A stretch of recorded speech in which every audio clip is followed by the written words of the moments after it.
SIP मध्ये जे return पडतात ना, जे आपण म्हणतो की एस-आय-पी मध्ये मागच्या 10 वर्षाचा कुठला ॲव्हरेज काढला तर ते 14-15% वर्स्ट केस सिनेरिओ 14-15% आहे. तर बऱ्याच जणांना वाटतं की 14-15% रिटर्न्समध्ये होणार काय?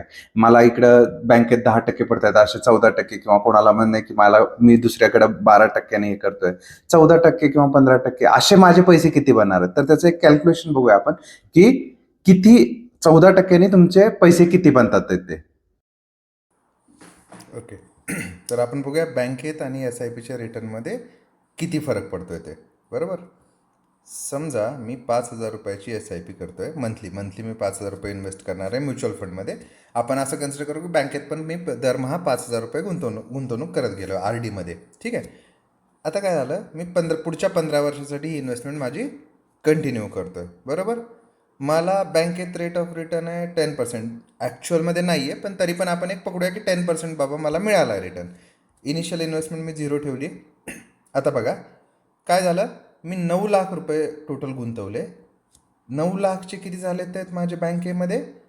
10%नी 20 लाख रुपये बनले आहेत. 20,89,000. बरोबर.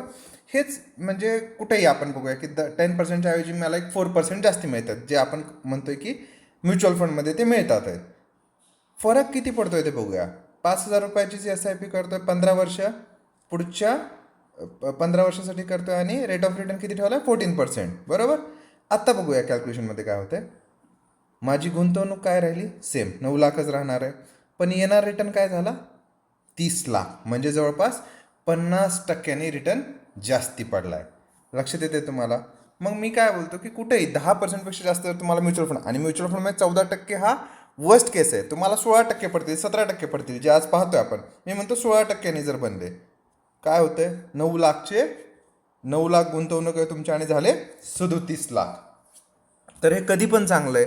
थोडीशी रिस्क घ्या. रिस्क तर काहीच नाही आहे. आपण बोलतोय की SIPचा 10 वर्षाचा कुठलाही जर पिरियड घेतला तर तो वर्स्ट केस 14%. 14%ने कॅल्क्युलेशन करा, 16ने करा, कधीही ते बँकेपेक्षा जास्तच आहे. म्हणून SIPमध्ये गुंतवणूक करणं हा बेस्ट पर्याय आहे आणि हे त्याचं एक्झाम्पल आहे.